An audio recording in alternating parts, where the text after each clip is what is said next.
Hi and welcome to a sun-drenched but somewhat sad 2-minute morning. Mom, thanks for watching. You can't have much better situation, being down by a score with the ball inside the 10, second down, and in a position to tie the game against a top 10 team in America. But they couldn't get the job done. After Sindelar scrambled right, threw off his back foot, and it was an interception. And that was pretty much all she wrote. With another 8 minutes left, Purdue couldn't move the ball. And just like most of the game, just couldn't produce much offense. Thanks to our sponsor, Martin Vintage. MartinVintage.com, where you can get the old-fashioned Purdue Pete t-shirts and some other stuffs on them as well. Take a look at their site, MartinVintage.com. Enter Boiled at checkout for 20% off your purchase. So we saw a couple things yesterday that were kind of interesting. One of them, of course, was Sindelar played the majority of the snaps. Blau played 3 snaps. He took 2 sacks and didn't throw the ball one time. The really lousy thing, one of those was following a punt block that had Purdue in position to score right away. They were in the red zone. After Blau's 2 sacks taken, Purdue couldn't even get points on the board, and they missed his field goal.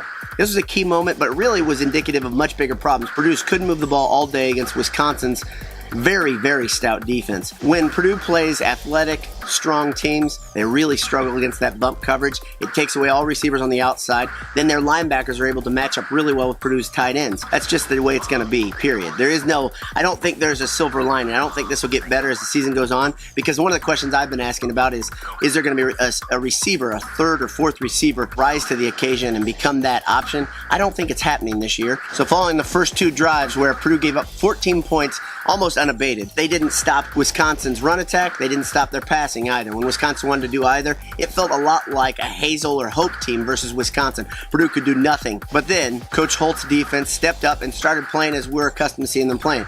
The following 3 quarters after the first one, Purdue allowed 3, 0, and 0 points. And for the person who didn't get a chance to watch it, maybe you thought this is because Wisconsin took their foot off the gas. It's really not the case. It's just Holt's defense made adjustments. One key note about that, though, is McCollum not playing in the entire game really hurt Purdue's defense, and it took a major adjustment from scheme to overcome that one-person loss. This is the same thing we saw versus Minnesota.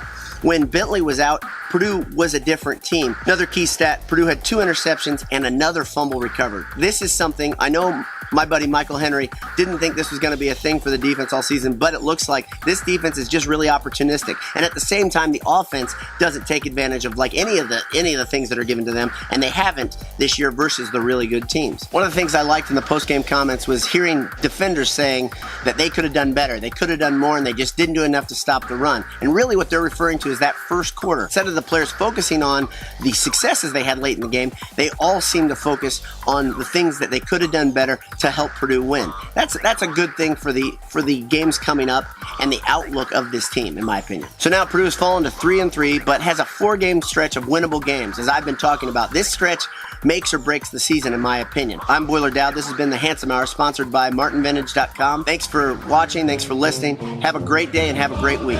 Go Boilers. BS all the time.